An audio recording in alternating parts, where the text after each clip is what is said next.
Coming back here gives one a huge feeling of delight. People haven't changed that much. Their appearance has changed in a lot of cases, but they're still the same basic characters. The atmosphere is very much as it was when I arrived, which was of great sort of friendship and warmth and hospitality.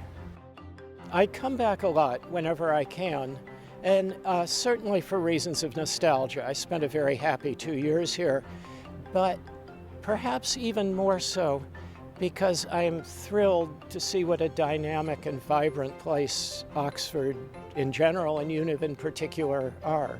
So it's a great delight to come back and meet the new faculty members, the new fellows, and to see really all that is happening.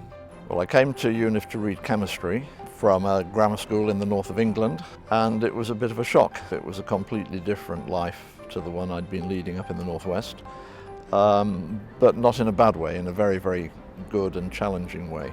It's all very familiar, even though it was 50 years ago. Just been having a look at the Goodhart building, and a really fine job there. All the new buildings, developments up at Stavatonia, they're really very impressive, and it's nice to see the college looking forward all the time. I was aware that the brains, the people who were teaching you, were really top flight, and sometimes they would be top flight because you knew how clever they were. Sometimes they were top flight because they were also good teachers.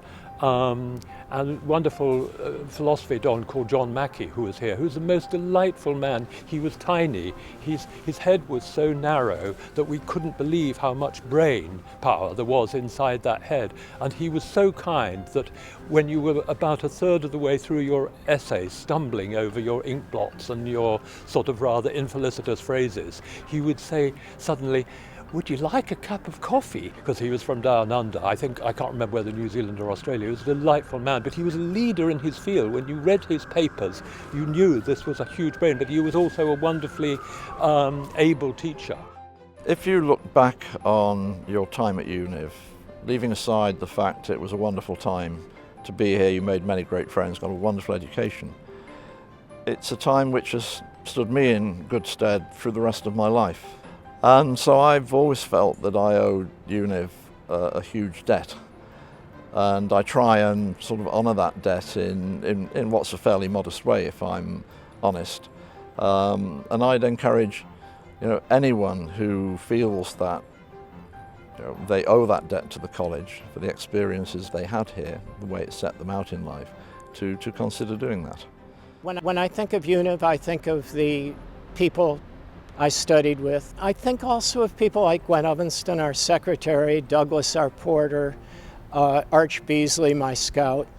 I think of this community of people who worked and played so well with each other and greeted newcomers with such warmth and affection. That is why I'm back, and that's why I continue to come back.